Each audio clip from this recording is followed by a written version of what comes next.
Shetani ashinde mfululizo. 5,000 types of lies. The greatness of a nation. To speak truth to power. Hai jamaa, vipi habari ya leo? Natumaini mmeshinda salama. Kwa majina naitwa Wilson Ochar na ni mie mtangazaji wenu wa leo katika Sikiliza KTV.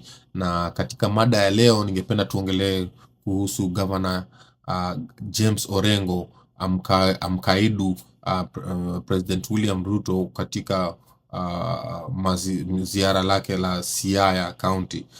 Na Wakenya wengi wameuliza, je, ni karata ya siri ya Linda Mwananchi, mapokezi ya Rarieda na hatma ya ODM baada ya Raila Odinga ya nikwa?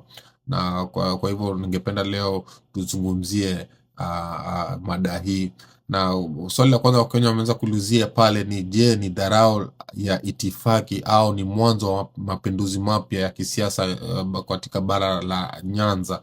Manake wakati Rais William Ruto akiwa ziarani Siaya, Governor James Orengo hakuonekana kumpokea. Badala yake alikuwa kwenye mkutano sambamba huko Rarieda akiwa na mbunge wa Babu Owino. Manake kwa hivyo leo Sikiliza TV nataka tuchambue kwa nini Rarieda imekuwa uwanja wa vita, mtego wa Linda Mwananchi Party, na jinsi kifo cha Raila Odinga kinavyotumika kumtengeneza mheko mpya wa kisiasa dhidi ya serikali. Sikiliza kwa makini, manake mlima wa Nyanza unaanza kutisika. Kwa hivyo swali la kwanza napenda tuongelee pale ni mbinu ya Rarieda na kukaidi itifaki. Manake Rais William Ruto alikuwa Siaya na Governor James Orengo hakuwepo, na Wakenya wengi wameweza kuuliza kwa nini Rarieda.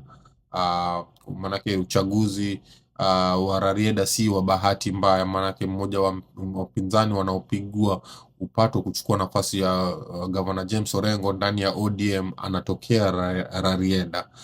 Kwa hivyo Governor James Orengo kwenda huko na Babu Owino alikuwa anatuma ujumbe mzito kuonyesha kuwa yeye ndiye bado anayeshikilia hatamu za siasa. Kwa ufupi yani, inaonekana kuna Mheshimiwa Orengo amepata ripoti kuwa wanataka ilisemekana pale kwenye kwenye speech moja pale Siaya, kuna mbunge alisema watampeach Governor James Orengo. Walikuwa wanamuelezea Mheshimiwa William Ruto kuwa watamimpeach Governor James Orengo, na inaonekana